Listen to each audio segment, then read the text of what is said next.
Bago ang lahat ay hayaan niyo muna ako magpaliwanag. Ako ay tao lamang at nagkakamali rin naman. Napagsisihan ko na ang lahat ng aking mga nagawang kasalanan sa Espiritu Santo ng Diyos Ama. Ito na, paliliwanag ko na. Ang yelo ay tubig din at kasama ito sa apat na elemento.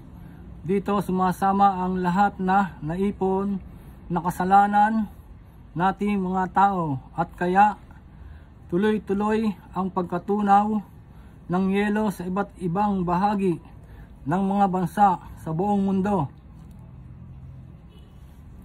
Ang ibinabalita ng mga matataas na tao na nagbabantay sa pagkatunaw ng yelo na tuloy-tuloy, ito ay hindi na mapipigilan at sa taon 2030 ay nakalubog na sa tubig ang iba't ibang bahagi ng mga bansa sa buong mundo dahil sa pagkatunaw ng yelo na tuloy-tuloy.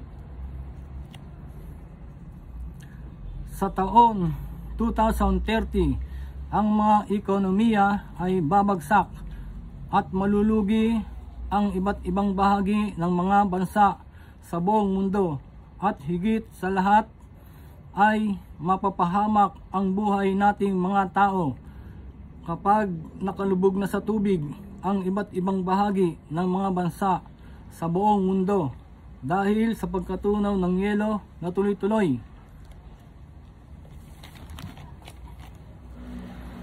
Ako naman ay humihiling palagi sa Espiritu Santo ng Diyos Ama na huwag matunaw ng tuluyan ang yelo sa iba't ibang bahagi ng mga bansa sa buong mundo.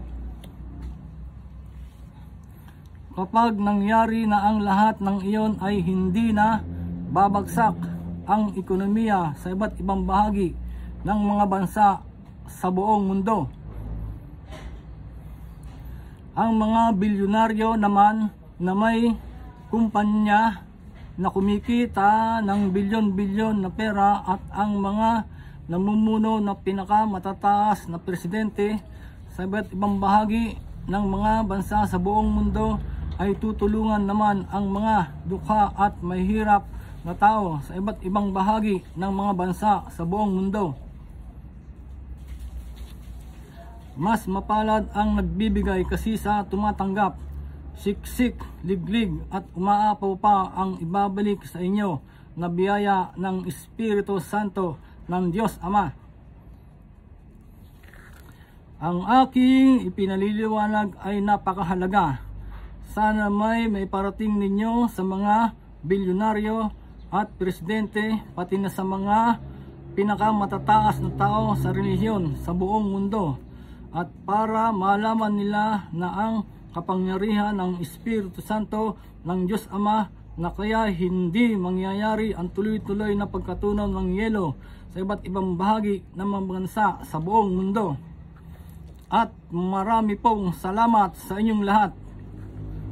Shoutout nga pala sa mga nagsusubscribe, pati na sa mga bagong magsusubscribe, like and share. Marami pong salamat.